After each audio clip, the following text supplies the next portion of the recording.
Sérgio Perussi. Já estão aí? Vamos começar? Alô? Alô, alô. Bom dia a todos, mais uma vez. Mais uma vez, em nome da organização, agradeço a presença de todos e vamos dar continuidade aos debates.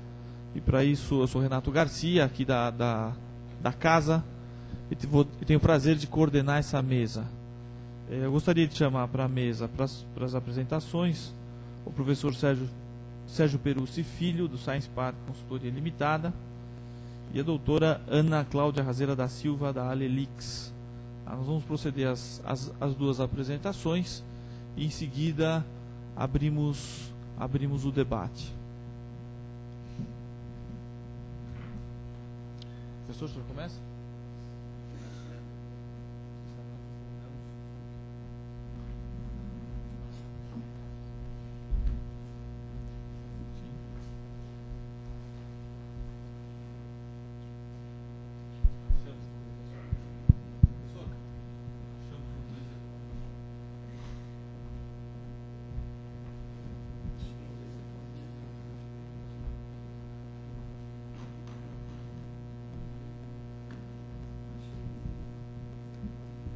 Bom dia a todos e a todas. É uma satisfação estar neste evento muito importante, para falar um pouco sobre inovação. Agradeço o convite do professor João Amato. E eu vou procurar, ao invés de falar sobre a inovação na pequena empresa, dar uma ênfase sobre os aspectos gerenciais ou mesmo de criação da inovação, a questão do empreendedorismo.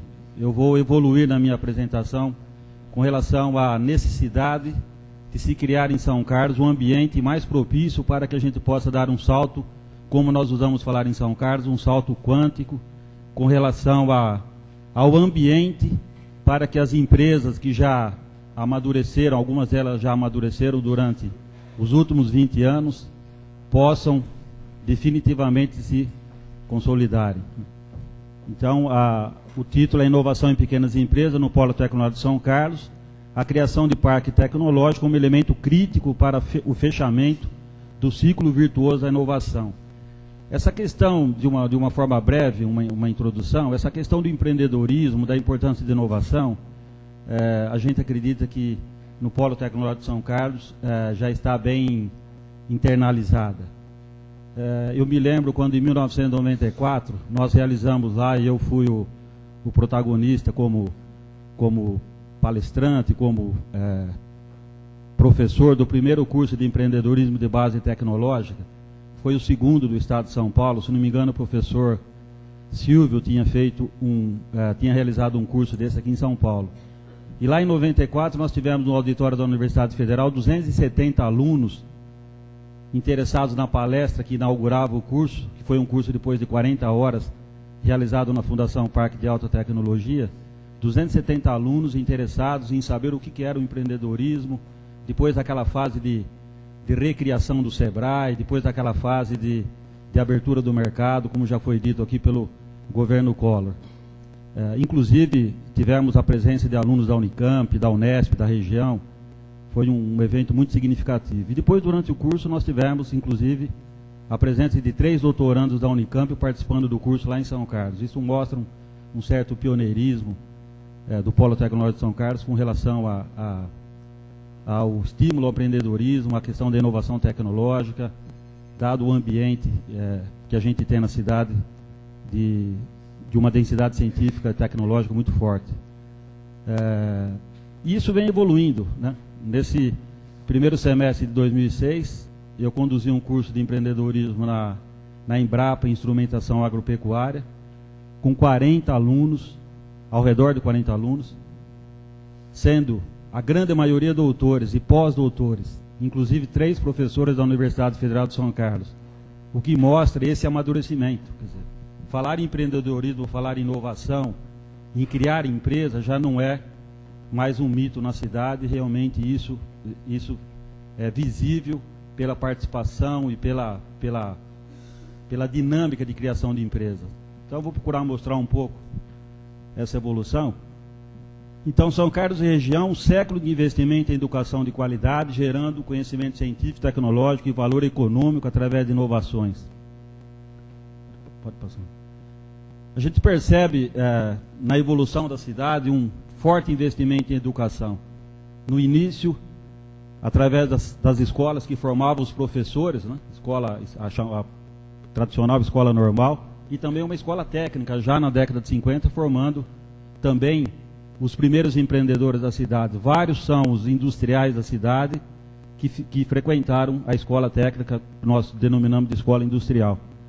Depois as empresas surgem, na segunda metade do século XX, principalmente devido à imigração italiana.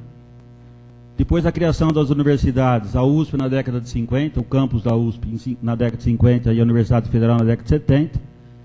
E na década de 80 em diante, a criação das empresas de base tecnológica, se iniciando, na realidade, a primeira empresa que a gente poderia dizer moderna, no sentido da, como nós dizemos hoje, a empresa de base tecnológica, surgiu em 1976, que foi a Engemasa, uma empresa de aços especiais.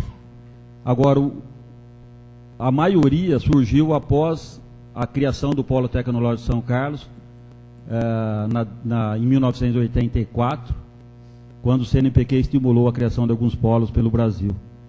Então, lá que surge a primeira incubadora de empresa, lá que surge a primeira empresa incubada, que foi a Optoeletrônica, em 1985, uma empresa hoje com 280 empregados, enfim, com 25 na área de PID, com 25 funcionários na área de P&D, e outras inovações e outros aspectos com relação à inovação.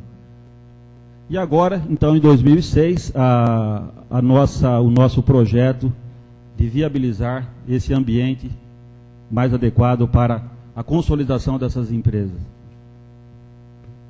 Então, essa é a localização do São Carlos, para aqueles que não são aqui do estado de São Paulo, fica praticamente no centro do estado, a 100 km de Ribeirão, 100 de Campinas e a 225 km de São Paulo.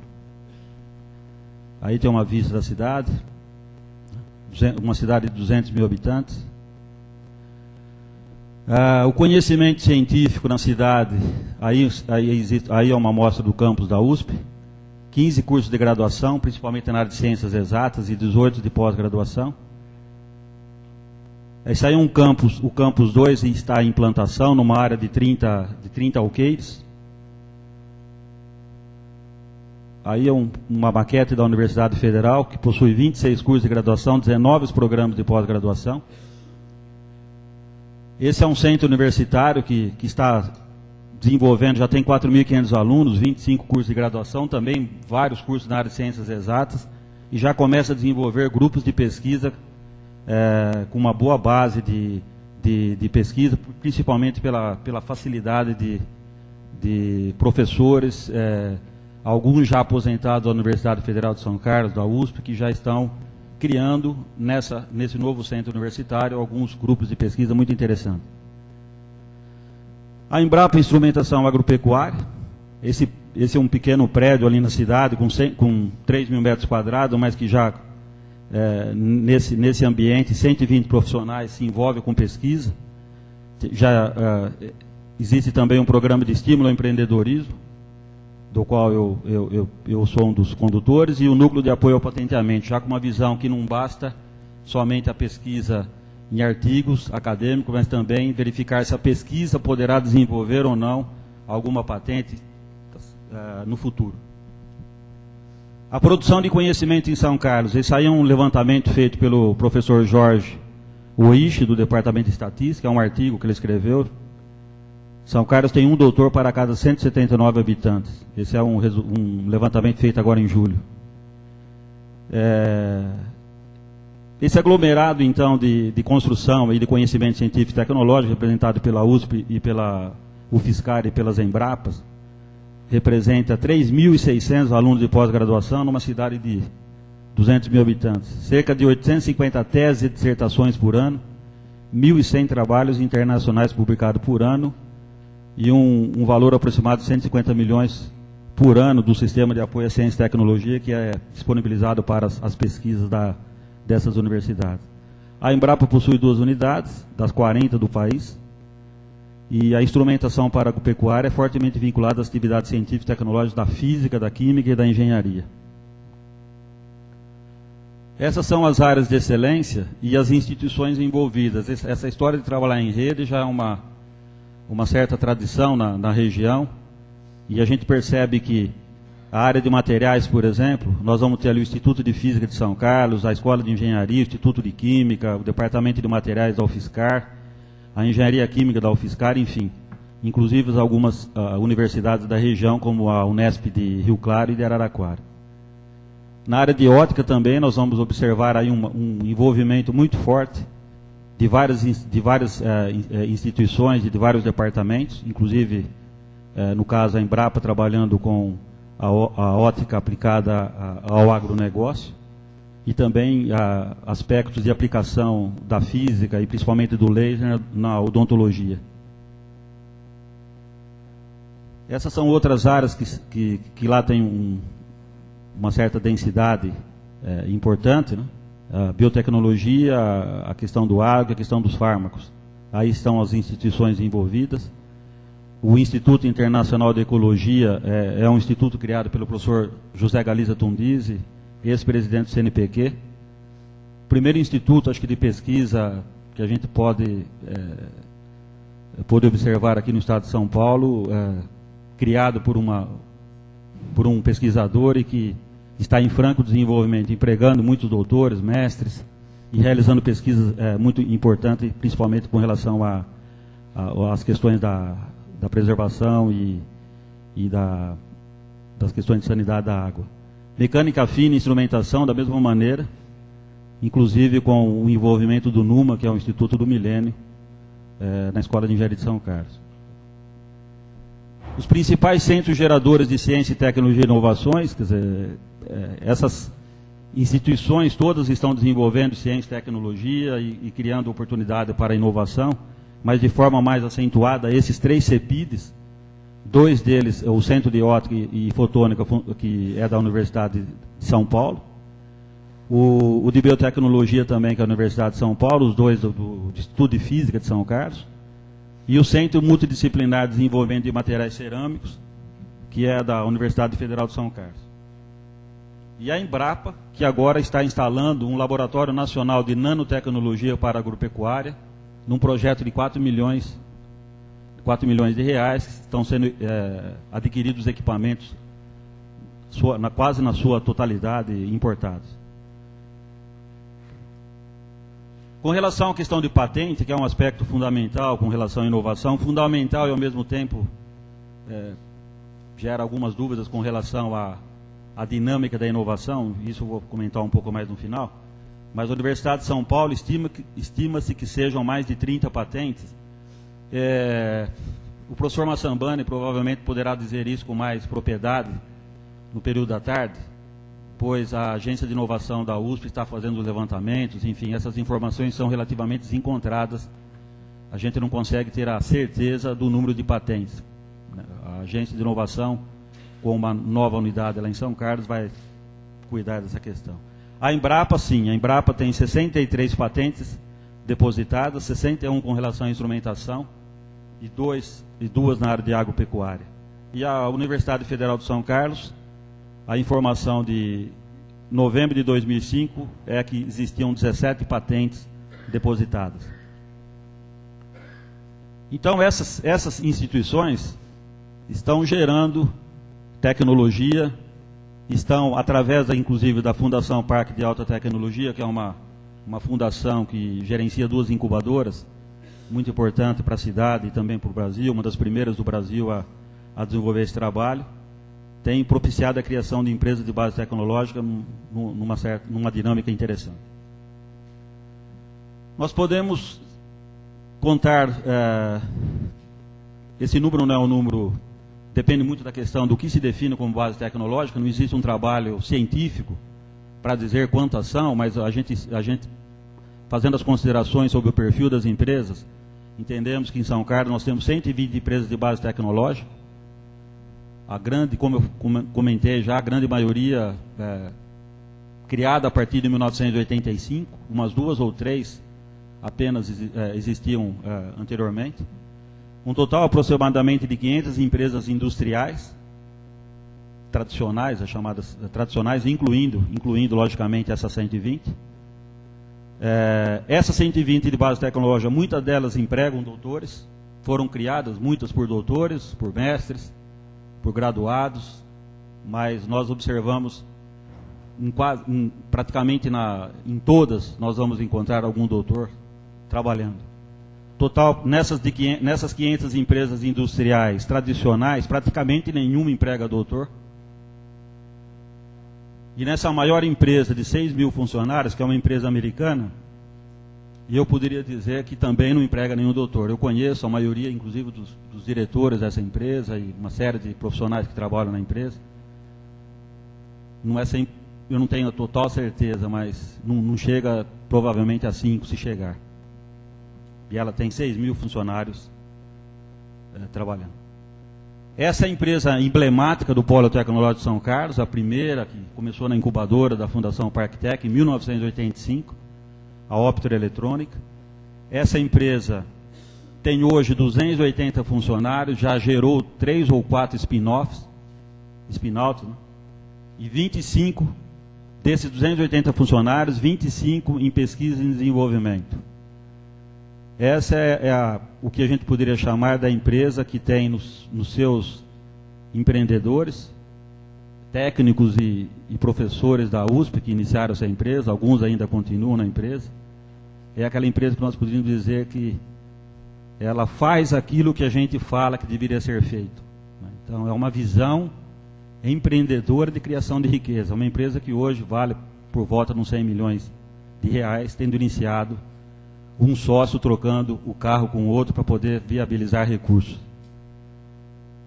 Só um minutinho, por favor.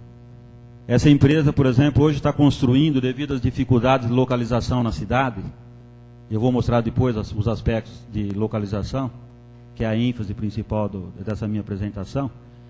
Essa empresa está construindo aqui um prédio de 3 mil metros quadrados, e ela queria muito ir para um outro local, mais adequado, mais interessante para o seu desenvolvimento, mas devido às condições que ora se apresentam na cidade, ela tomou a decisão e está construindo um prédio vertical aqui, 3 ou 4 andares, não me recordo agora. Essas são as empresas da área de ótica que já foram geradas em função dos desenvolvimentos do Instituto de Física de São Carlos, um total de mais ou menos 700 empregados. Esse imposto aqui está desatualizado, mas pagando impostos anuais nesse montante, e envolvidas com exportação. A Optoeletrônica já tem uma empresa nos Estados Unidos e está desenvolvendo uma empresa global com sede na Austrália. Alguns programas também formais de transferência de tecnologia estão acontecendo. A Embrapa, eu estou envolvido com esse projeto, eu sou o consultor desse projeto, que é um programa da Embrapa com o BID, chamado Programa de Apoio à Criação de Empresas de Base Tecnológica Agropecuária e a Transferência de Tecnologia. A ideia é que se transfiram as tecnologias geradas na Embrapa para a criação de novas empresas. Então a Embrapa construiu no seu prédio, no anexo do terreno, uma pré-incubadora e fez um convênio com a Fundação Parque de Alta Tecnologia, que possui incubadora de empresa. Então 4 tecnologias foram transferidas, eu coloquei aqui o desenho de 3, 5 tecnologias na realidade, e já foram criadas 4 empresas com essa tecnologia. Esse aqui é um analisador do café em pó, para evitar a ideia do pesquisador foi evitar a fraude no café. Ele consegue verificar quais são os componentes daquilo que é chamado de pó de café. Se ali tem palha, se não tem palha, quantos por cento, assim por diante. Se tem cevada, se tem outros componentes que não o café. Isso aqui é uma tecnologia que levou 5 anos para ser desenvolvida. Esse aqui é um tomógrafo de campo para fazer análise, por exemplo, de raízes e troncos de árvores. Essa tecnologia está sendo negociada pela empresa, a aplicação no interesse do Grupo Votorantim, com relação à análise do seu reflorestamento, das árvores que constituem o reflorestamento do Grupo Votorantim. Esse analisador de café é interesse da Associação Brasileira da Indústria do Café, para dar o selo de garantia do café. E esse aqui é uma outra tecnologia, que é a língua eletrônica, que são sensores para a análise gustativa do café líquido. A inovação lá em São Carlos também ela ocorre também fora do ambiente acadêmico, porque normalmente a gente pensa muito na questão da inovação tecnológica vinculada aos spin-off das universidades e vínculos com a universidade. Isso aqui é uma inovação radical para o mundo. Foi numa empresa que não tem convênio nenhum com a universidade, uma empresa que surgiu em 1972. Esse produto foi lançado aqui em São Paulo numa feira internacional, num Congresso Internacional de Odontologia. Ele foi copiado por uma empresa americana que captou na Bolsa de Valores dos Estados Unidos 6 milhões de reais e explorou o mercado americano, enquanto essa empresa tinha suas dificuldades para patentear o produto nos Estados Unidos devido aos custos, devido a todas aquelas questões de burocracia.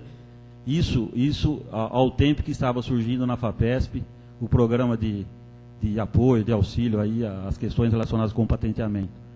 Esse é um case interessante porque mostra também a importância da vinculação das empresas com as universidades para agilizar alguns processos que são mais facilmente desenvolvidos no ambiente acadêmico, essa questão da tramitação de documentos, de artigos científicos, documentos científicos que devem sustentar a aprovação no FDA do equipamento.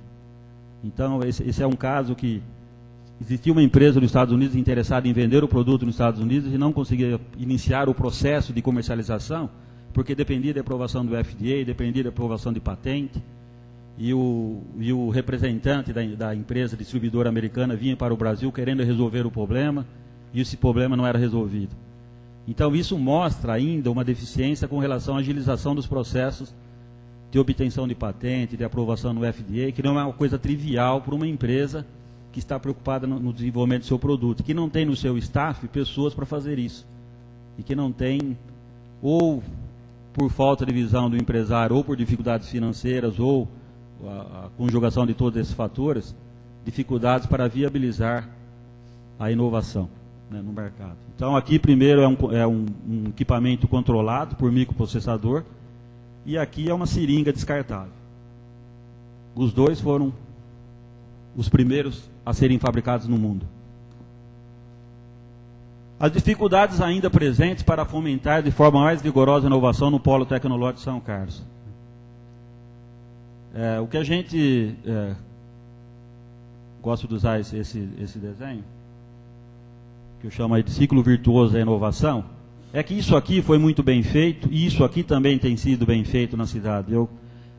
Quando a gente pensa no Polo Tecnológico de São Carlos, a consciência dessa questão de se fechar esse ciclo, ela está bem internalizada, como eu disse no começo, mas está faltando agora o salto quântico, que é o salto para que a gente possa, através dessas empresas que já amadureceram ao longo desses 20 anos, desde 1985, possa consolidar efetivamente o que a gente chama de um polo tecnológico com empresas de alto valor agregado.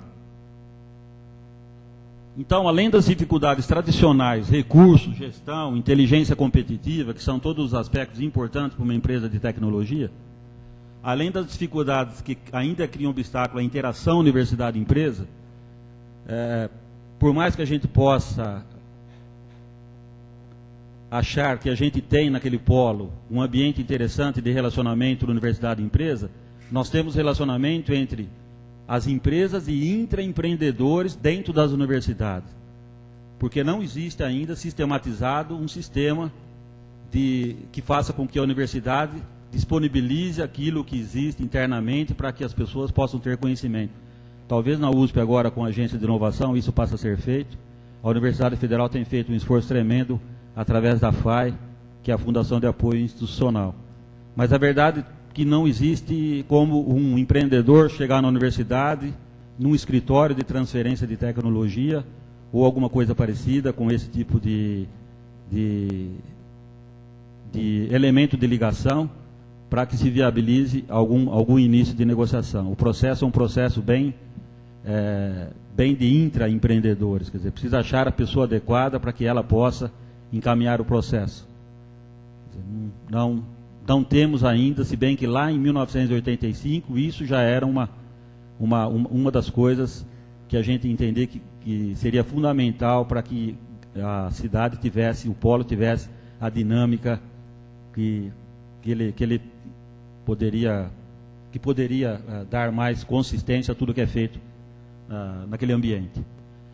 Além das dificuldades, as universidades e institutos de pesquisa em fecharem um ciclo de P&D e levando para a inovação. É aquela questão que o pesquisador também, depois de um certo momento, ele quer fazer outras coisas. E a inovação depende de um esforço vigoroso no sentido de tornar aquela tecnologia passivo de ser colocada no mercado. Então nós temos algumas situações que a tecnologia não está madura, você está no D, imaginando que você vai para o I, mas tem que voltar para o P.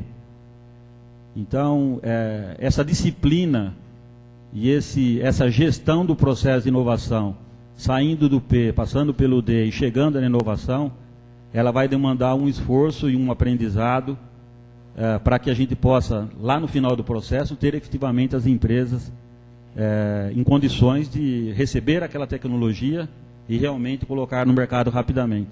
Nós temos alguns casos que é necessário o empreendedor que recebeu a tecnologia voltar a fazer alguns aspectos ainda da pesquisa, voltar um pouco para o desenvolvimento, para depois trabalhar a questão de colocar o produto efetivamente no mercado. Além dessas questões todas, nós temos uma questão lá que tem a ver com o sistema. A inexistência de área adequada para a instalação das empresas, a inexistência de mecanismos de aceleração do processo de instalação física das empresas, dificuldade no relacionamento universidade-empresa, sistema de apoio ao empreendedorismo e inovação ainda é confuso. Para os empreendedores, apesar de existir um ambiente interessante no polo, ainda ele é um pouco confuso.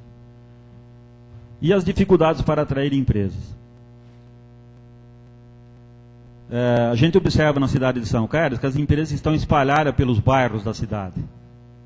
Tem empresas em tudo quanto é lugar. Tem empresas do lado do banco, do Unibanco, no centro da cidade, num sobrado, uma empresa que faz produtos inovadores muito interessantes. Tem empresa do lado de uma igreja evangélica, tem empresa do lado do botequim, tem empresa em todos os cantos da cidade. Um distrito industrial, que é o mais antigo da cidade, meio século para ser finalizado a infraestrutura. Totalmente ocupado por empresas de grande e médio porte, principalmente dos setores tradicionais. Isso aí é um aspecto desse distrito industrial que somente há 2 anos atrás recebeu asfalto. Ficou 50 anos um distrito industrial sem asfalto. Sem condições mínimas de trabalho, de poeiras e assim. Esse centro que foi criado com a visão dos empreendedores, dos professores da Universidade de São Paulo, lá em 1985, precisamos criar no Polo Tecnológico de São Carlos um centro empresarial de alta tecnologia, um distrito para empresas de tecnologia. O próprio nome está colocado aí. Lá em 1985. Ele é concebido há mais de 20 anos para receber empresas de tecnologia. Situação atual, totalmente desfigurado do seu conceito, abrindo empresas de setores tradicionais poluentes e algumas de alta tecnologia, sem infraestrutura, falta de recursos públicos e discussões sobre quem deve fazer a infraestrutura. Ficam discutindo os empreendedores com a prefeitura, quem deve fazer o asfalto, quem deve fazer a infraestrutura para que se viabilize uma condição adequada de trabalho. Esse aqui é um aspecto desse centro industrial de alta tecnologia. Certo. Esse é o... Bom, o Parque Tecnológico, então, de São Carlos é uma alternativa para resolver essa questão, para dar esse salto quântico, como a gente ouviu falar, conversando com os empreendedores, os físicos, os químicos, os engenheiros envolvidos com o polo, com a ideia da inovação, sabendo da importância da inovação, isso é fundamental. Então, algumas áreas estão disponíveis. O tamanho da cidade e crescimento preservou algumas áreas próximas à universidade. Interessante que a cidade é uma cidade cheia de morros e acabou preservando algumas, no seu desenvolvimento, algumas áreas próximas às universidades. Tanto a Universidade de São Paulo quanto a Universidade Federal de São Carlos. Então dá para a gente pensar muito ali em parque tecnológico dentro da configuração tradicional, que ele deve ser próximo de universidades e outras características. Então são 2 projetos em São Carlos sendo trabalhados atualmente, um projeto da Fundação Parque de Alta Tecnologia e um projeto do Grupo Incalço Dama. Eu estou envolvido com esse projeto e eu vou apresentar alguns detalhes aí, de forma rápida. O compromisso desse grupo é de utilizar cerca de 1 milhão de metros quadrados. Pode colocar mais um. Uma área disponível na estrada que vai de São Carlos para Ribeirão Preto, praticamente a 1 quilômetro da Universidade Federal de São Carlos. Depois vai aparecer uma fotografia. É utilizar 1 milhão de metros quadrados para o desenvolvimento do parque tecnológico. Para a gente ter uma noção, isso aqui é da International Association of Science Parks. Parques com mais de 1 milhão, somente 20%. Né? E de 600 mil metros quadrados a 1 milhão de metros quadrados, 5%. Então é um parque de padrão internacional. Né? Uma área de padrão internacional. Realizar as obras de infraestrutura necessárias para transformar a área escolhida de acordo com os planos estabelecidos. Construir um business center. Conceder ao Estado ou Federação uma área destinada ao Centro de Inovação de São Carlos e construir um prédio de 5 mil metros quadrados. Esse grupo está se dispondo a construir um prédio para um Centro de Inovação com um mínimo de 5 mil metros quadrados.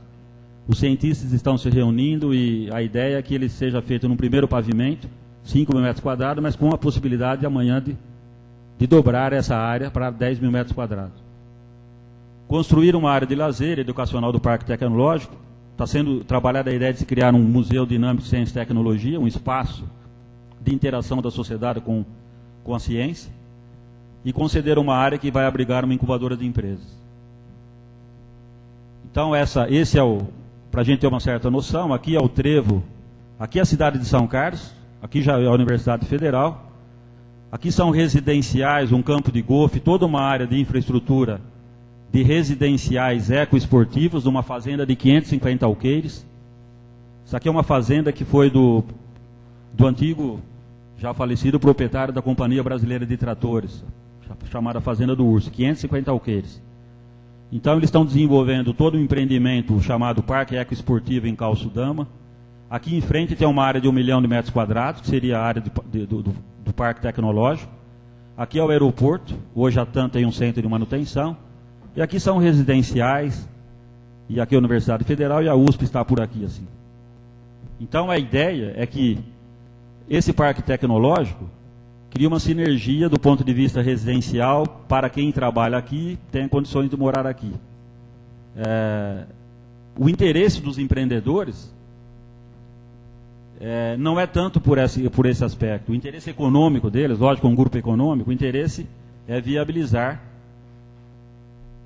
compradores para o que eles têm aqui. E por isso, o Parque Tecnológico aqui será um atrativo muito grande, porque é um lugar muito bonito. Eu vou mostrar algumas fotos depois. Então, para ter uma ideia, São Carlos está aqui. Aqui é o comecinho, aqui é a cidade já. Aqui nós estamos olhando no sentido inverso. Aqui é Ribeirão Preto, né? E aqui São Carlos. Então, a cidade está aqui. Aqui já é o residencial do grupo, aqui são as lagoas. Aqui é um campo de golfe, que já está pronto, essa fotografia antiga. E aqui eles irão desenvolver residenciais. E essa área aqui é a área do Parque Tecnológico. E essa aqui é a estrada de São Carlos para Ribeirão Preto. E aqui é o aeroporto da TAM.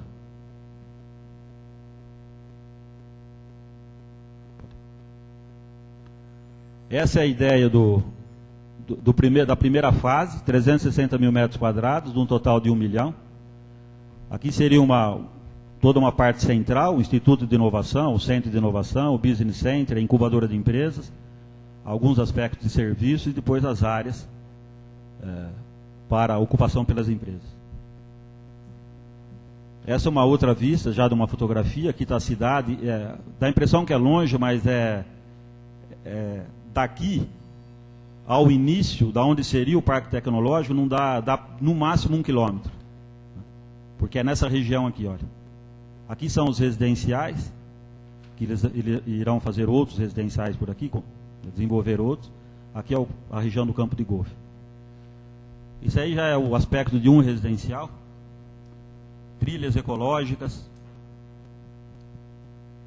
Essa área aqui é o início da onde seria o Parque Tecnológico. Então, aqui é a Universidade Federal. Aqui é o início do parque. Ele vai se alargando aqui. E aqui são os residenciais já em construção, já prontos. Essa é uma entrada também do residencial, as lagoas. Bora passar.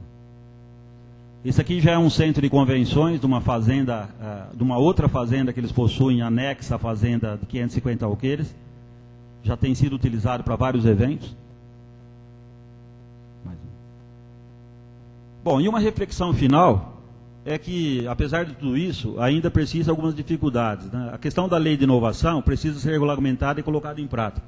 A gente já começa a observar o seguinte, que algumas ideias para que se possa avançar mais no sentido de criação não só de empresas inovadoras, mas também de instituições inovadoras, barra um pouco na lei de inovação, a questão da regulamentação. Por exemplo, as sociedades de propósitos específicos têm algumas dificuldades ainda para ser colocado em prática. Então, existe um projeto de criação de um instituto de inovação que vai levar o nome do professor Alan McDermott, que é um prêmio Nobel de Química do ano 2000, que será desenvolvido pela Embrapa, que tem dificuldades de se viabilizar. Quer dizer, qual o mecanismo jurídico para que isso aconteça? Existem interesses da China, existem interesses de outros países de somar nesse esforço desse Instituto de Inovação, mas o modelo jurídico é complicado. Quer dizer, como envolver uma instituição federal num processo privado mais ágil, mais rápido, que não passe pela burocracia do setor público. Então, a questão da lei de inovação ainda, muita coisa terá que ser resolvida. A questão, por exemplo, de quem é o detentor da patente. Há pouco tempo atrás era o pesquisador-chefe do grupo, agora você tem que envolver também as pessoas que compõem o grupo, os outros pesquisadores. Porque se aquela patente foi gerada de um trabalho conjunto, a lei de inovação fala que deve ser trabalhado do ponto de vista conjunto. E como regrar isso? Então é muita história ainda aí no aspecto jurídico. E também a ênfase ao patenteamento de tecnologias vai facilitar ou dificultar a criação de novas empresas? Uma interrogação aí que ficou faltando. Até que ponto essa preocupação das instituições agora, de cuidar muito da questão do patenteamento, vai fazer com que as tecnologias fiquem represadas devido a dificuldades jurídicas de transferência e depois de quem que vai ser o detentor daquilo que a empresa poderá viabilizar na sequência, coisas que a gente já tem percebido conversando com empreendedores do Polo. Então, essas são algumas considerações também que eu gostaria de deixar aí. Muito obrigado.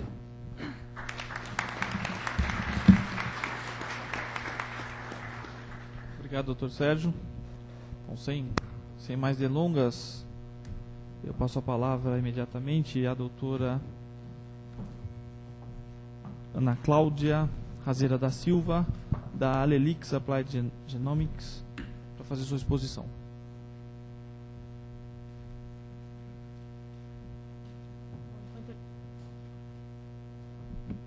Bom, enquanto ele troca ali o projetor, eu queria agradecer o convite e queria também enfatizar que, na realidade, o que eu vou contar aqui para vocês é um pouquinho diferente do que o pessoal mostrou anteriormente.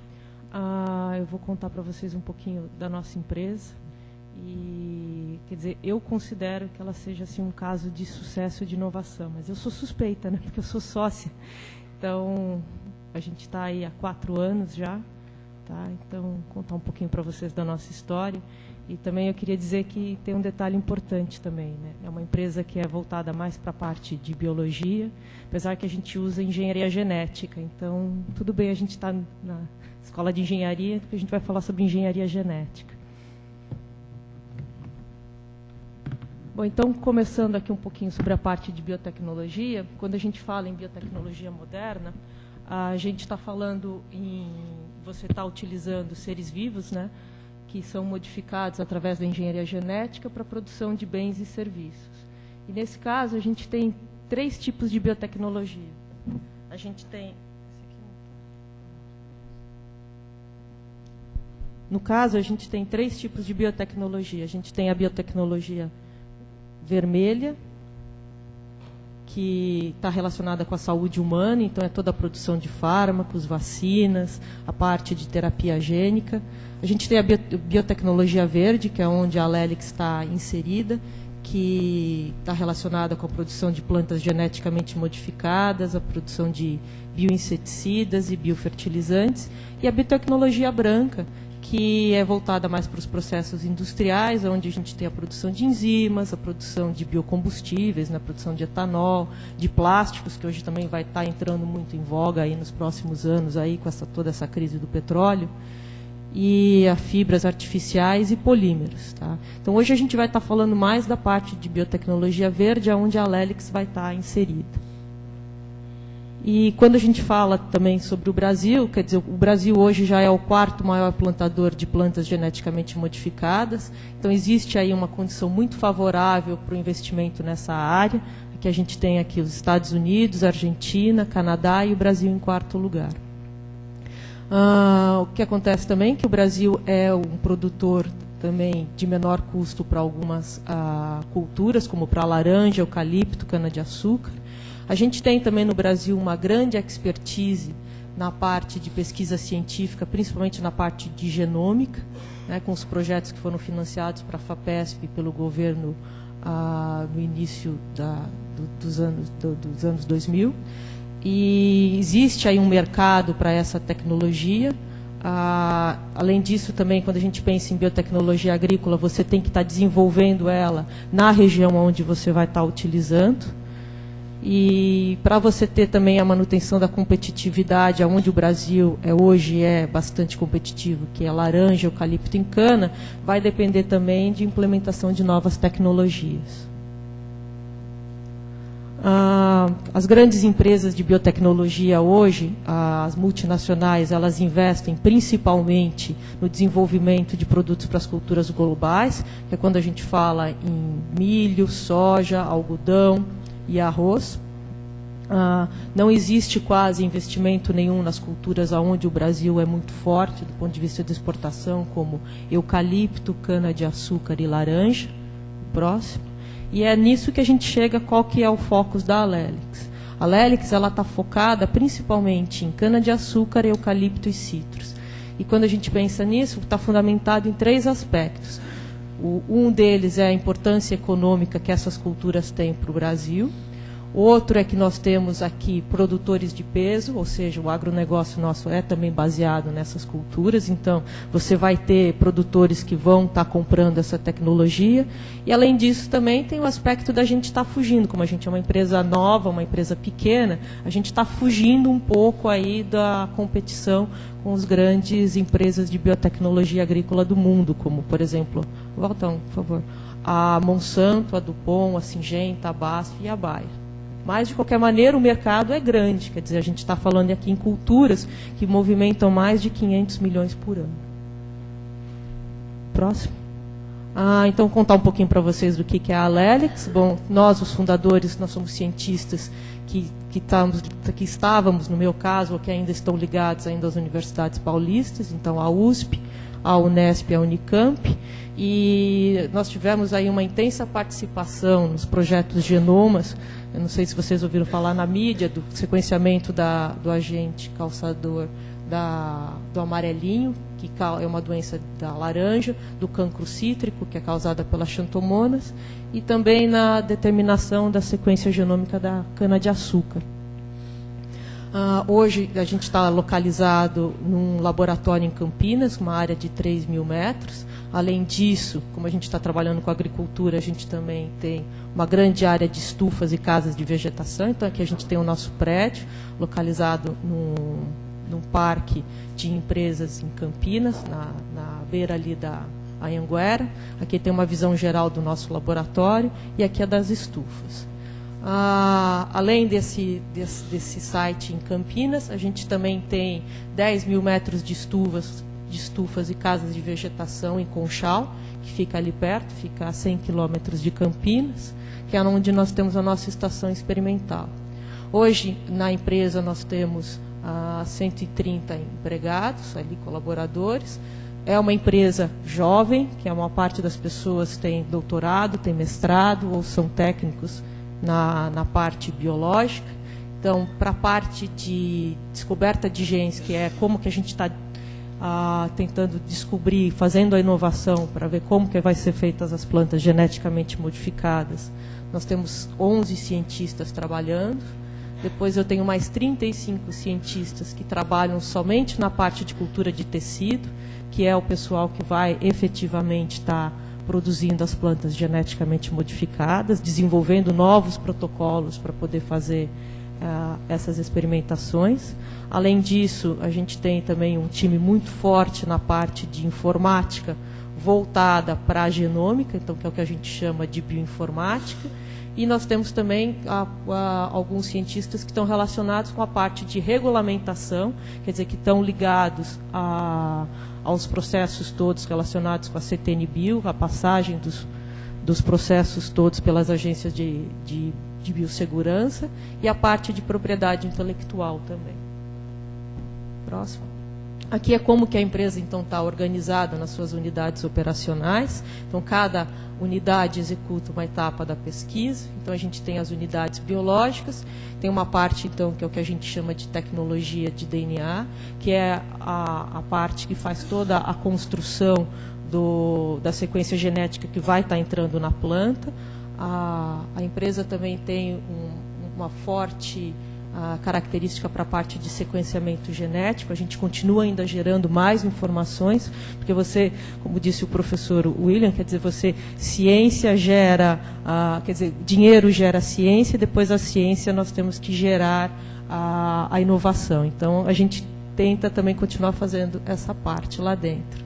Então, tem o laboratório de cultura de tecido, e depois a gente tem toda uma unidade que é responsável para fazer a análise das plantas que nós estamos gerando.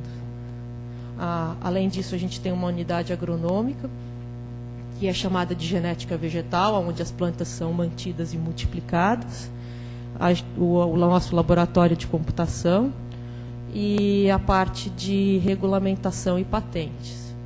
Próximo. Bom, quando a gente fala, então, no nosso modelo operacional, então a gente visa o desenvolvimento de plantas que sejam geneticamente modificadas e que aumentem a rentabilidade das culturas-alvos.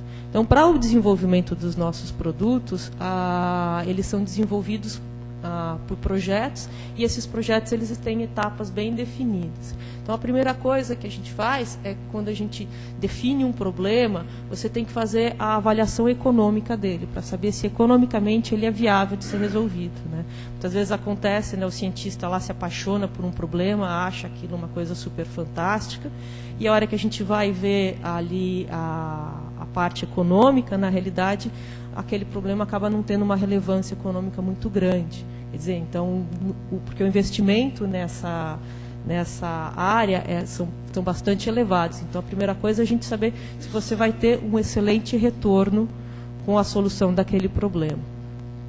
Então, depois disso, a gente passa por uma fase que é chamada de pesquisa do gene candidato, aonde você vai escolher sequências genômicas que teriam, então, o potencial de estar resolvendo esse problema. E essas sequências genômicas, elas são primeiro quando elas forem inseridas nas plantas-alvos. Mas antes de você colocar ela na planta-alvo, ou seja, você colocar ela numa laranja, numa cana-de-açúcar ou no eucalipto, a gente tem que testar o conceito, que é essa fase que a gente chama de prova de conceito, onde você vai ter um grande funil, onde você começa com uma grande quantidade de alternativas, para depois você ir afunilando essas alternativas para chegar a 1 ou 2 alternativas que são realmente viáveis ali, que dão o que você está esperando. Então, a primeira fase é a fase da prova de conceito, onde uma grande quantidade de genes são testados. Primeiro em plantas modelo, a gente usa, nesse caso, plantas que têm ciclo curto. Você trabalha com tabaco, você trabalha com tomate, e que elas permitem você avaliar rapidamente o efeito daquela estratégia que você está tentando. Depois que você fez essa prova de conceito, você passa por uma fase que a gente chama da obtenção da planta da cultura-alvo, no caso aqui, que seja eucalipto, citros ou cana-de-açúcar, que contém aquele gene que você escolheu, só que ele ainda não é a sua planta final, ou seja, você usa, nesse caso, um eucalipto, uma cana-de-açúcar ou um pé de laranja, um citros, que ele não é ainda aquele que tem a performance econômica ideal, mas ele serve como um teste.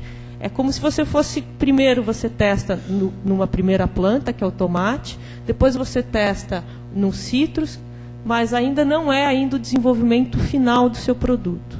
Na última fase, sim, que a gente vai ter o desenvolvimento final, onde eu vou ter a obtenção de uma variedade comercial da planta-alvo com o gene testado em condições de produção comercial. Ou seja, nesse caso, eu vou estar medindo não só a característica ali que eu estou introduzindo nova na planta, mas também a sua performance agronômica, porque ela tem que ter ainda todo o rendimento necessário. Então, aqui a gente tem exemplificado nesse quadro o que eu disse na outra transparência. Então, aqui a gente tem, são projetos de longuíssimo prazo, o desenvolvimento de um produto biotecnológico para a parte agrícola demora, em média, 10 anos.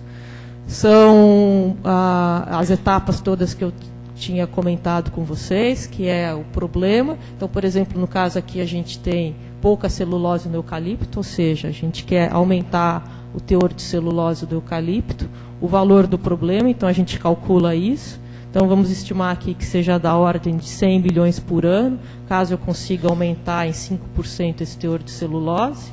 Aí a gente vai para a parte de descoberta de genes. Então, por exemplo, a gente pode começar com 30 candidatos, e isso vai se afunilando ao longo do tempo, para que você tenha só 2 variedades, depois de passar por todas as fases. Então, você tem 30 alternativas, dessas 30 você vê que só 20 podem ser testadas, das 20 somente 5 funcionam, e aí você desenvolve 2 variedades.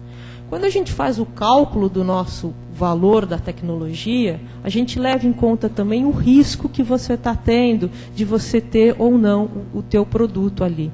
Então, por isso que, ao longo do tempo, o valor da tecnologia vai aumentando. Porque no início, esse valor ele é baixo porque está associado ao risco. Então, você embute no teu modelo econômico uma certa probabilidade de sucesso. Então, isso faz com que a gente consiga, dentro da empresa, ter um mix de projetos. Vocês vão ver que a gente não tem todos os nossos ovos colocados numa única cesta. Você vai ter um mix de projetos em que alguns eles são menos arriscados, mas o retorno é menor, com relação a outros em que eles têm um retorno muito maior, mas tem um risco muito maior também. Então, no final, acaba equalizando o valor no início. Próximo. Aqui é só mostrando como que a atividade de pesquisa ela é feita, né? A gente está organizado numa estrutura matricial, onde você integra os projetos que nós temos dentro do laboratório com as unidades operacionais. Então, cada projeto desse daqui, entre aspas, assim, compra serviço interno dos nossos fornecedores. Então, cada laboratório, cada unidade daquela que eu listei para vocês, vende serviço para os projetos. Então, a gente tem aqui, né, desse lado, os gerentes de projetos e algumas pessoas que são dedicadas e específicas aos projetos. E aqui a gente tem as nossas unidades operacionais que prestam serviço para esses projetos. Bom, como eu disse para vocês, a gente está falando aqui de projetos que têm altíssimo risco, consequentemente, não dá para você colocar todos os ovos numa única cesta, porque você não sabe qual projeto que vai funcionar. Então, a Lelix hoje trabalha com uma gama bastante grande de projetos nas 3 culturas. Então, a gente tem problemas que estão relacionados com estresse biótico, ou seja, interação de plantas com micro-organismos. Então, a gente tem, para a laranja, a gente tem alguns vírus, como o que causa a morte súbita dos citros, o que causa a leprose, bactérias, que é a clorose variegada, o greening, que é uma doença que apareceu há 2 anos, outro vírus que é o o vírus da tristeza dos citros e do mosaico da cana-de-açúcar. Para problemas abióticos, a gente está trabalhando principalmente com a parte, com desenvolver variedades que sejam mais resistentes à seca, principalmente para cana-de-açúcar.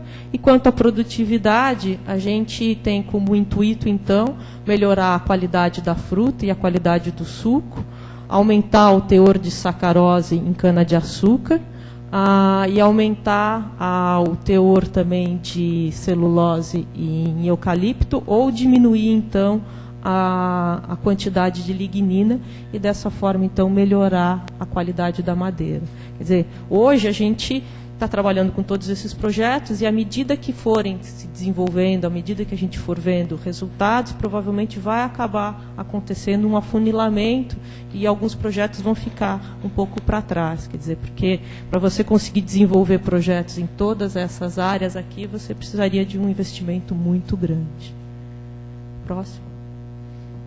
Bom, para cada projeto, então, como eu disse, a gente tem alocado um grupo específico de cientistas que passa, então, pela primeira fase, que é descobrir ali as estratégias que têm potencial para resolver o problema. E como que nós fazemos isso dentro da Alelics? Quer dizer, a gente trabalha com informações que são tanto públicas como proprietárias, que nós geramos.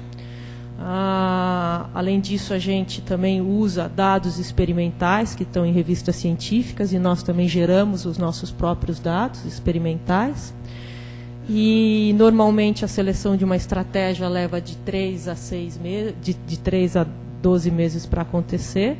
E aqui a gente tem listado alguns dos dados proprietários que a gente tem na parte de genômica.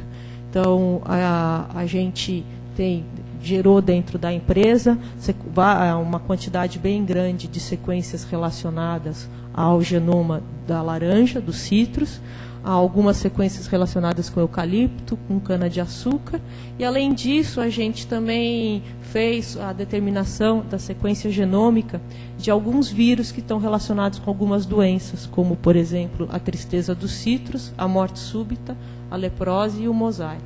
Próximo. E nessa fase da descoberta de genes, o que é interessante é que, além da gente estar fazendo o desenvolvimento dos nossos produtos, a gente também tem resultados científicos que são publicados em revistas internacionais, que ajudam também na divulgação da nossa empresa. Então, aqui eu tenho listado 2 exemplos bastante interessantes para a parte de laranja. Existia uma doença que é chamada de morte súbita dos citros, que apareceu há 5 anos na região norte do estado de São Paulo. Aqui a gente tem, não sei se dá para ver, mas tem uma árvore que é afetada. Por que chama morte súbita? De repente, em 3 meses, a árvore definha completamente, caem todas as folhas, a árvore morre e ainda nem caem os frutos. Então ela fica até uma coisa muito estranha, porque você vê os frutos numa árvore totalmente seca. Enquanto aqui do lado a gente tem uma árvore sadia. A Alelics correlacionou a essa doença à presença de um vírus. Esse trabalho foi publicado o ano passado numa revista de renome internacional para a parte de virologia, que é o Journal of Virology. E hoje nós estamos investindo em encontrar uma solução através de engenharia genética para resolver esse problema que afeta bastante, que tem aí afetado bastante a nossa citricultura. Outro exemplo bastante interessante para a parte de inovação feito pela Alelics, a gente tem que nós sequenciamos o genoma do vírus que causa a leprose dos citros. A leprose dos citros é uma doença que existe aí há mais de 50 anos. Hoje ela é combatida através do combate do seu vetor. Ela é espalhada de árvore para árvore através de um pequeno ácaro. Então, hoje, a forma que você tem para acabar com essa doença é espreando uma quantidade absurda de acaricida nos pomares, e dessa forma você acaba com os ácaros. Então, utilizando a nossa plataforma genômica, nós sequenciamos e patenteamos o vírus da leprose. Então, aqui a gente tem só um esquema representado do genoma desse vírus, e agora também nós estamos trabalhando, aí, investindo para estar desenvolvendo soluções genômicas para resolver esse problema. Então, provavelmente aí nos próximos 5 a 6 anos nós devemos estar com uma árvore que seja resistente a esse vírus e, consequentemente, os produtores não vão mais precisar esprear tanto acaricida nos seus pomares. Próximo. Aqui eu tenho outros exemplos de estratégias que estão funcionando. Então, desde 2002, a Alelics está trabalhando em Campinas e a gente já descobriu, testou e patenteou vários genes candidatos. Então, aqui a gente tem uma estratégia que aumenta o sistema radicular da planta. Então aqui a gente tem um tipo selvagem, nesse caso aqui é planta modelo, é tabaco. Então a planta normal ela tem essa quantidade de raiz, enquanto que a planta geneticamente modificada, onde foi introduzido o nosso gene, apresenta essa quantidade de raízes aqui. Aqui, no caso aqui nós temos uma cana-de-açúcar, que é resistente ao vírus do mosaico da cana. Então aqui a gente tem a cana selvagem, que quando foi desafiada com o vírus apresentou sintomas.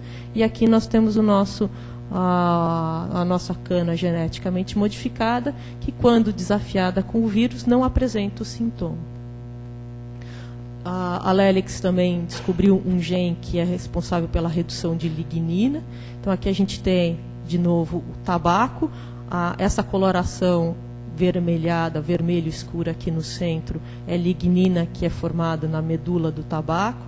E quando você tem a planta geneticamente modificada, vocês podem ver que tem uma diminuição bastante sensível da quantidade de lignina que existe na medula.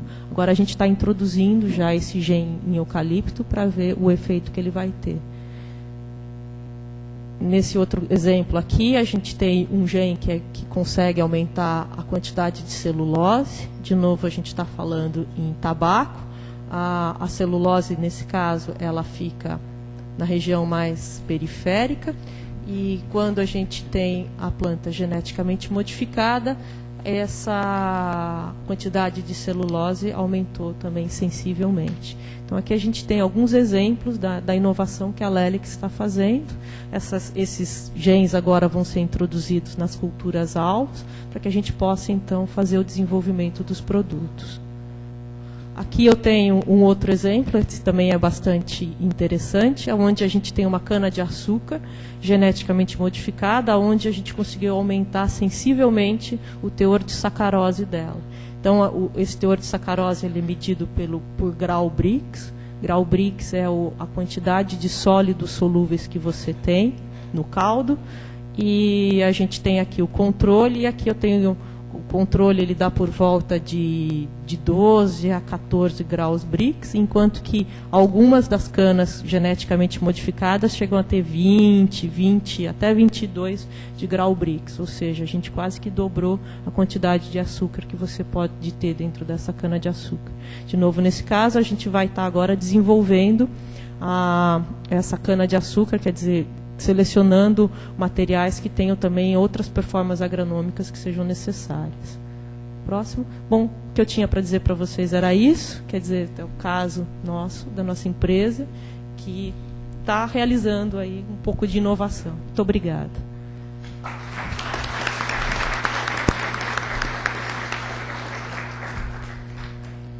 Muito obrigado, doutora Ana Cláudia. Eu queria fazer uma reparação e uma observação. Uma reparação é que eu disse 2 vezes o nome da empresa errada, porque eu disse Alelix e você disse várias vezes Alelix. Então peço desculpas. E o segundo é para dizer para a senhora, professora, para a senhora ficar à vontade, que nós estamos numa escola de engenharia, mas um dos temas que nós estudamos aqui é inovação. Aí que está muito convergente com as coisas que vocês estão fazendo lá na empresa. Bom, antes de iniciar os debates, eu queria dar 2 recados da organização. O primeiro, que a organização pede para que as pessoas que pegaram fones que deixem na saída. E o segundo é que esses debates estão sendo transmitidos via internet no site. Eu vou dizer, a página é www.emm.usp.br/ep. Eu vou passar esse site lá para o pessoal do computador para que bote o site lá. Tá? Outra coisa que a minha apresentação, a coordenação acabou de me dizer que foi cancelada devido à adiantada da hora. Então ela será feita amanhã. Foi transferida.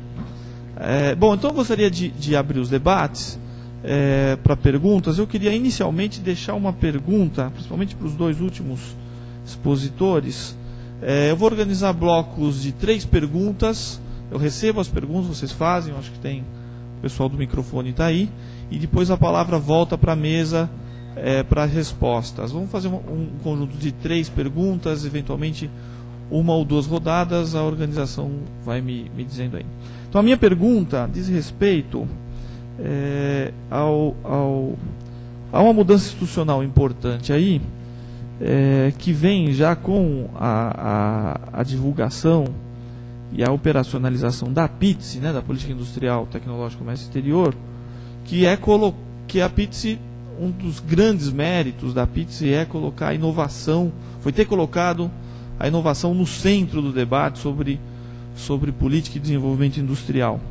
E aí um conjunto de instrumentos foram criados, outros utilizados com mais intensidade, entre eles os fundos, que são operados os fundos setoriais, né?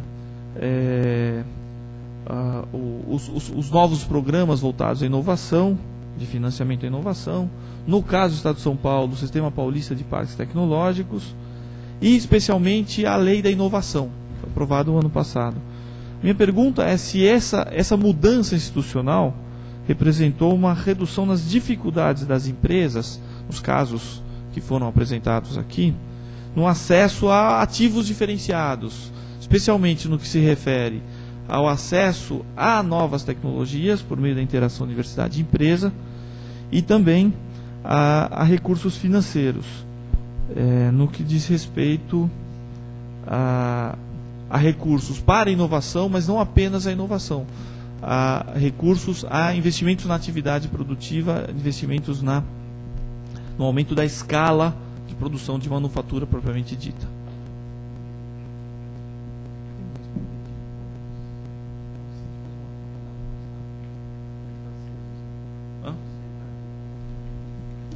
Desliga aqui, por favor. Isso. O professor Sérgio poder compor a mesa. Pergunta, professor Clóvis.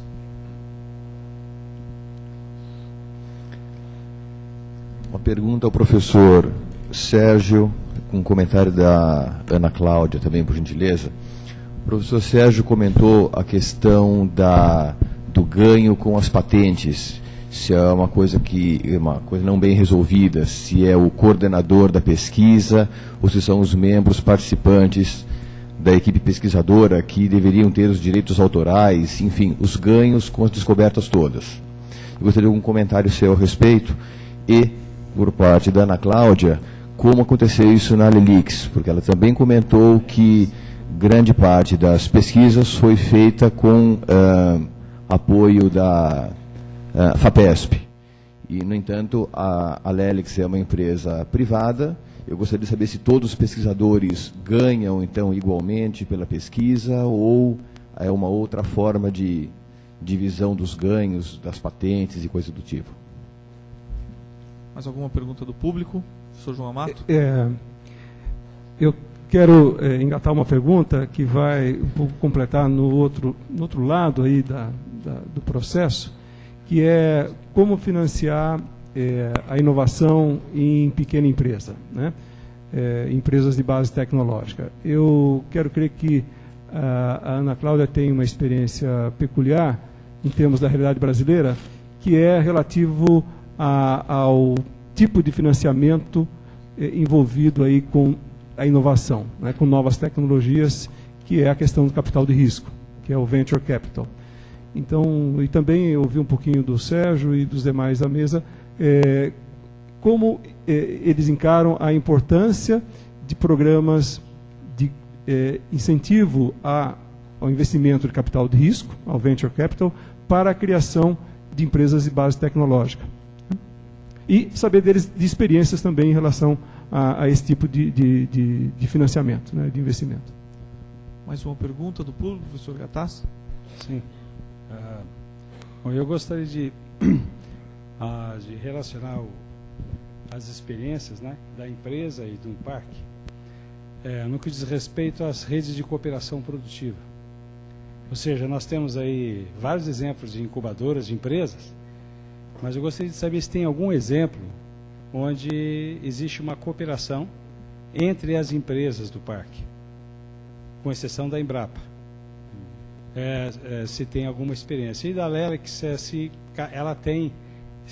ela coopera com outros laboratórios em forma de clusters de APL, como é que seria essa configuração de rede? Obrigado. Deixa eu fazer mais uma pergunta, depois a gente volta a Só falar complementando pra mesa. a Por favor. a pergunta do professor, como é que funciona a questão tributária em cima dessas empresas que são incubadas? Existe alguma isenção de impostos? Existe um incentivo do governo em relação a impostos? Ou você está sujeito a cair em toda a malha tributária quando você está começando? Você já é penalizado logo de cara. Ok. Professor Zenden? Professor? Do you want to proceed with some comments, please?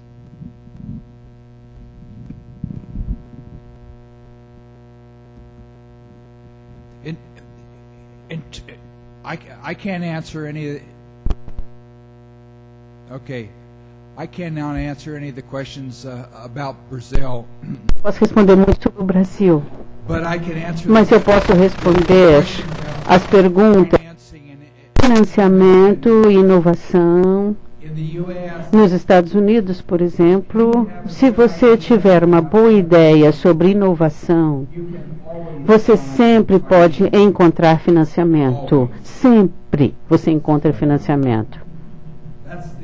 Esse é o único comentário que eu posso fazer. Dinheiro está sempre disponível para boas ideias. E quanto à comercialização, o programa de comercialização de ciência e tecnologia, nós ensinamos as pessoas a achar dinheiro e a levantar dinheiro. É o único comentário que eu posso fazer.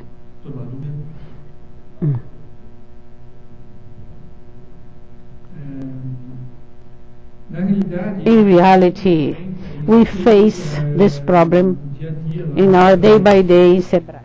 Porque muitas pessoas acham Sebrae não. Sebrae é um banco, Sebrae financia empresas. Não é verdade. O Sebrae única e exclusivamente apoia empresas. Então, por exemplo, nós apoiamos através de projetos como, por exemplo, as incubadoras de empresas. A gente aporta recursos para criar condições para que as empresas possam ter um ambiente onde se desenvolver.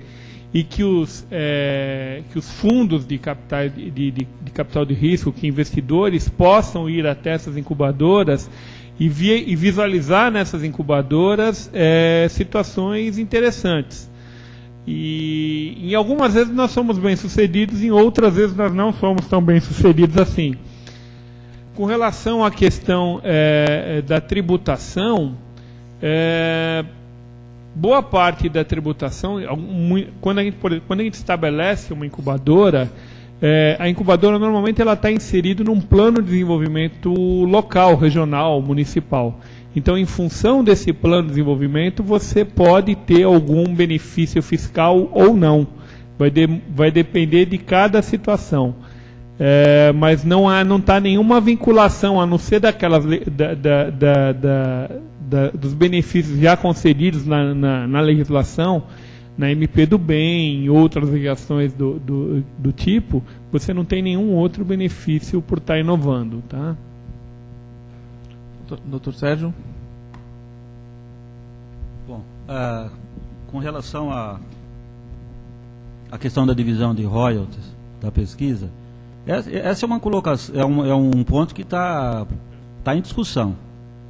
Quer dizer, existe hoje o paradigma que é usado, inclusive, por algumas instituições americanas e que no Brasil também foi definido pelo Ministério da Ciência e Tecnologia, que é 1/3 para a instituição, 1/3 para o departamento e 1/3 para o grupo. É aquela história do grupo.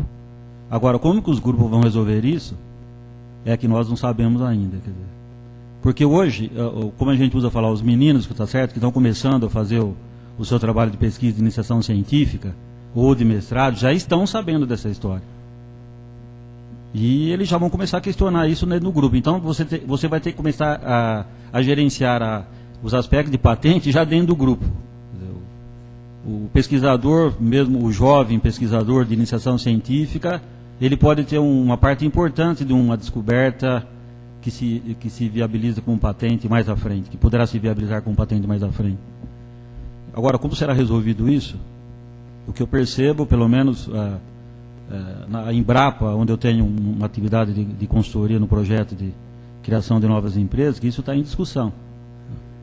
Então, está em discussão em Brasília, uma hora isso tende a chegar na unidade. Agora, por outro lado, me dá a impressão que vai ter que ser um processo empreendedor também. Alguém começar a fazer isso, em vez de ser top-down, tá certo? Fazer alguma solução que venha da base, criando uma solução inicial para que possa ser levado aos decisores. Então, esse é o ponto que eu vejo nessa questão. Com relação a... Acho que responder todas, né? Com relação a financiar a inovação, acho que nunca no Brasil nós tivemos tantos recursos para inovação. Eu estive a questão de 10 dias atrás, aí no evento da Amprotec. Então, uma série de... É o BNDES, é a FINEP, enfim, provavelmente à tarde nós vamos ter algumas informações desse tipo. Então, como falou o professor William, nós temos aqui também no Brasil, hoje em dia, recursos para inovação, e a gente ouve as agências dizerem que precisam de bons projetos. O BNDES fala, eu preciso de bons projetos, recursos existem. A FAPESP fala a mesma coisa, e assim as outras instâncias. Quer dizer, nós vamos, nessa questão, eu vejo a questão de gerenciamento, a questão da disciplina no processo de PDI. Eu acho que nós vamos ter que aprender e fazer isso de uma maneira mais disciplinada. E a gente começa a perceber também a necessidade de um profissional, que é o profissional que trabalha na interface entre os cientistas e o mercado. Né?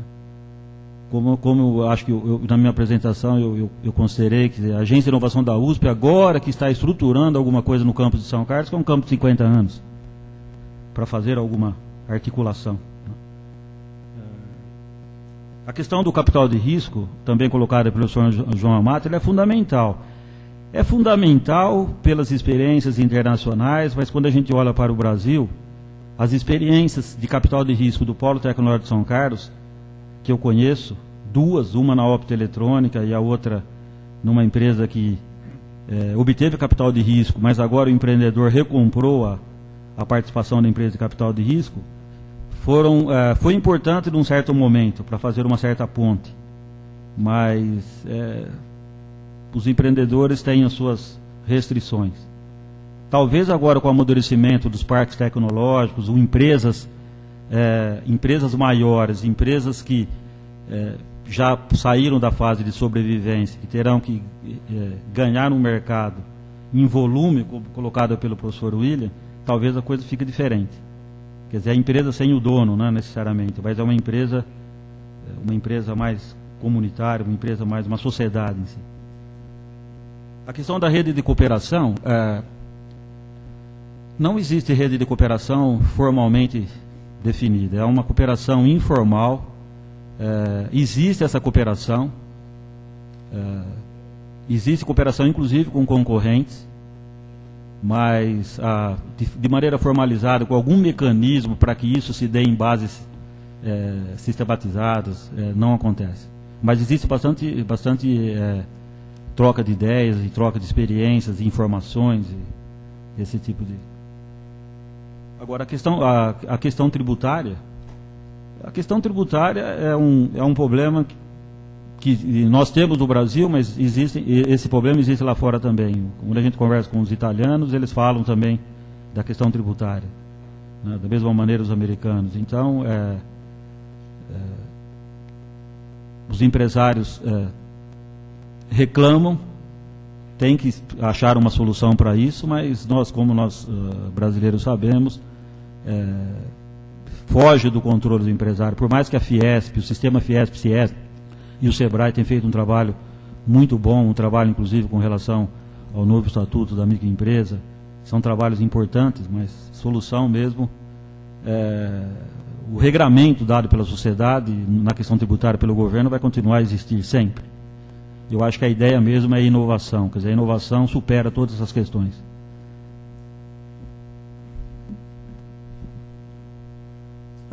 Bom, primeira coisa com relação ao que foi dito aos projetos genomas da FAPESP, na realidade a Lelix ela foi fundada depois deles e os dados genômicos que a gente usa são dados públicos.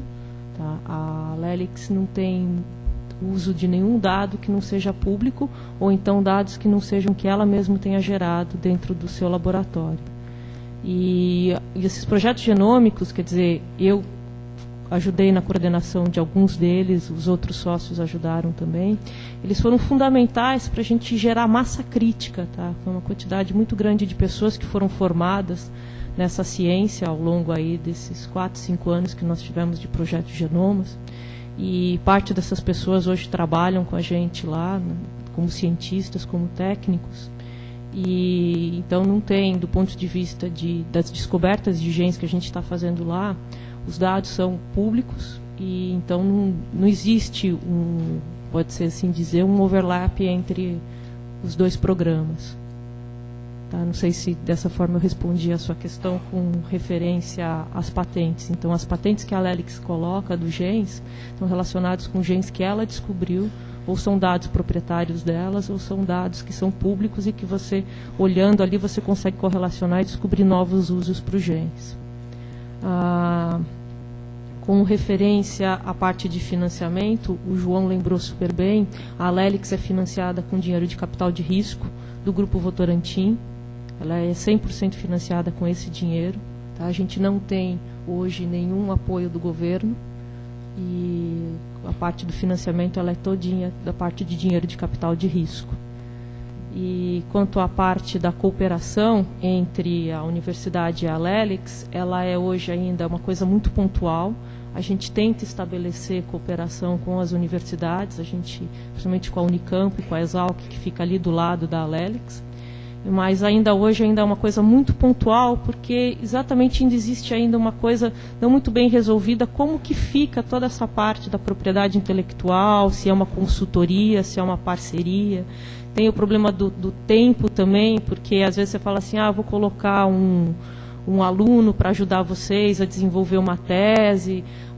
O ritmo acaba sendo muito rápido nosso lá dentro, quer dizer, então acaba, mas existe, tá? A gente tem alguns grupos, principalmente na Exalc, que a gente colabora, na Unicamp a gente tem alguma coisa também, mas ainda é muito pontual ainda. A gente gostaria que fosse mais, quer dizer, a gente está tentando encontrar mecanismos, tentando até mesmo, acho que é importante a gente discutir aí como agilizar isso, porque afinal de contas, acho que dessa forma acho que todo mundo ganha, né?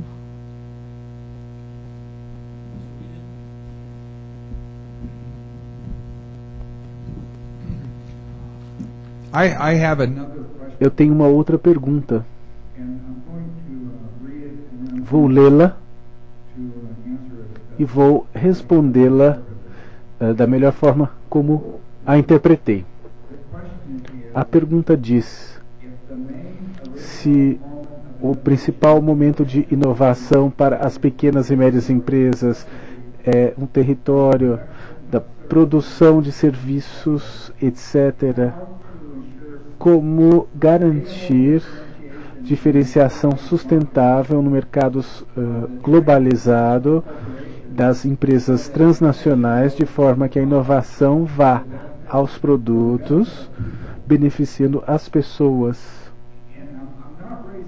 Não tenho muita certeza se entendi completamente a pergunta, mas vou tentar respondê-la. A questão que vejo, na verdade, ela contém diversos elementos. Primeiro, todos os mercados são globais, atualmente não é possível escapar disso. A pergunta disse: como garantir diferenciação sustentável em um mercado globalizado? Bom, na verdade, vocês têm que se abrir para a informação que vem proveniente do mundo inteiro. Isso significa que temos que participar de congressos, buscar informações, tendências, onde quer que as pessoas inteligentes se encontrem, porque é daí que vem a inovação, das pessoas inteligentes, e estas podem ser encontradas no mundo inteiro. Empresas como a IBM, a General Electric, a SAP, todas abriram centros de inovação no mundo inteiro. Na Croácia, por exemplo,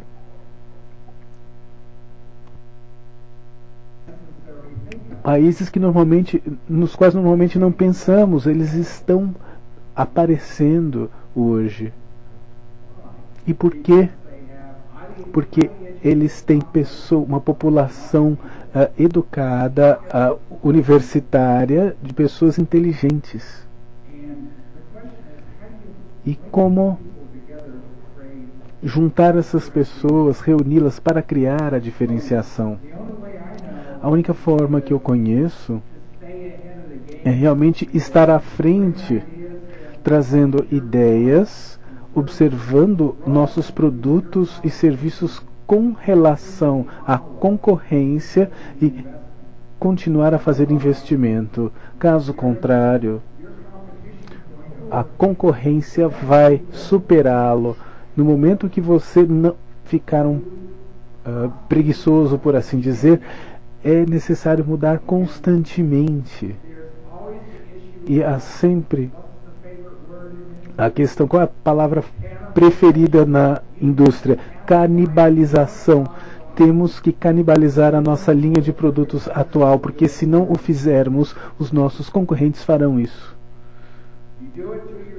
Se você fizer isso, terá que fazer isso a você mesmo, senão seu concorrente o fará. Temos que entender isso. A outra questão é como obter os benefícios e as vantagens mantendo-os com vocês.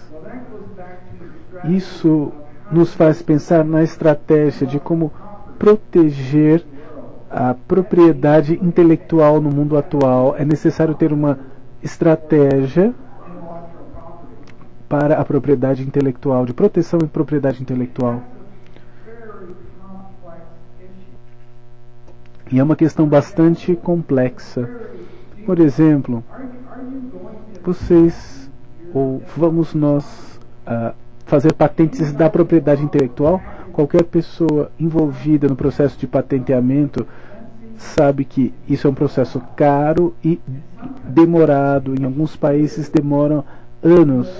Nos Estados Unidos pode demorar alguns anos. Em outros países pode demorar 10 anos. E assim, num país que vai demorar 10 ou 12 anos, nós vamos ficar esperando? Não, porque quando receberem a patente, aquele produto já estará obsoleto. Em outros países muito pequenos, será que vamos perder tempo tentando uma patente num país como a Nova Zelândia, com uma população de 3 milhões, um mercado muito pequeno? Se temos ainda um orçamento limitado, talvez tenhamos uma estratégia de patente apenas, de ter patentes em mercados grandes e importantes. É necessário ter uma estratégia para perceber qual é a estratégia para a propriedade intelectual, como utilizar o orçamento limitado para proteger a propriedade intelectual e com relação a quais mercados. Há duas questões eu vejo nessa questão: como sustentar a inovação para que nos diferenciemos com relação à concorrência, e a segunda questão, como proteger a propriedade intelectual tendo em vista a globalização. Em alguns mercados podemos pedir patentes quando há bastante regulamentação para a proteção. Em outros mercados é melhor nem mexer nesse assunto e fazer o que é possível no mercado e simplesmente ir para adiante.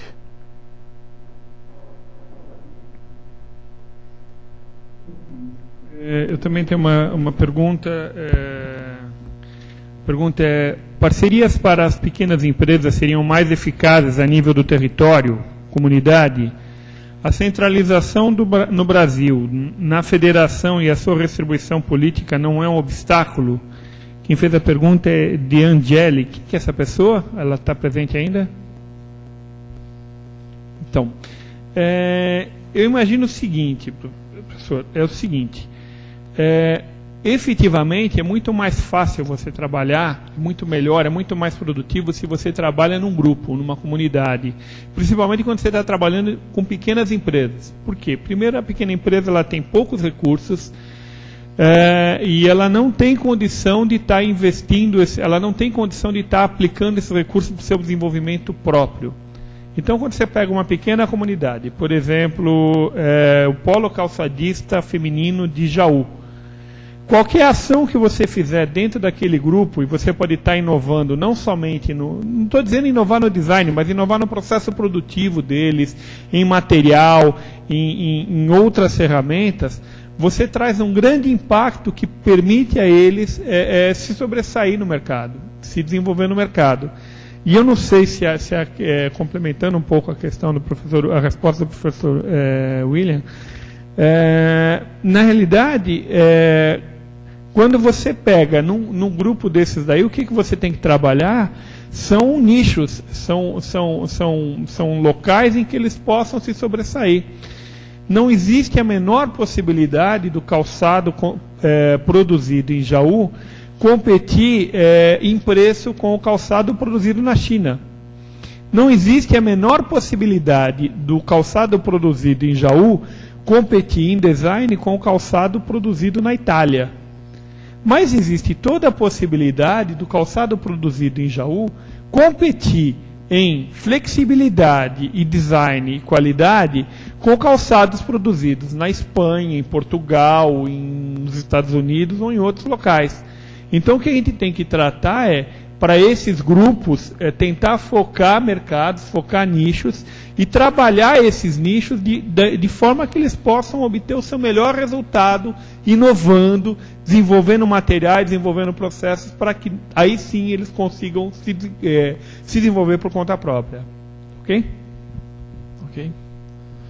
Bom, devido ao avançado da hora, não vou mais abrir mais nenhuma pergunta. Eu gostaria de agradecer a presença de todos, especialmente dos expositores, pela riqueza das exposições e dos debates.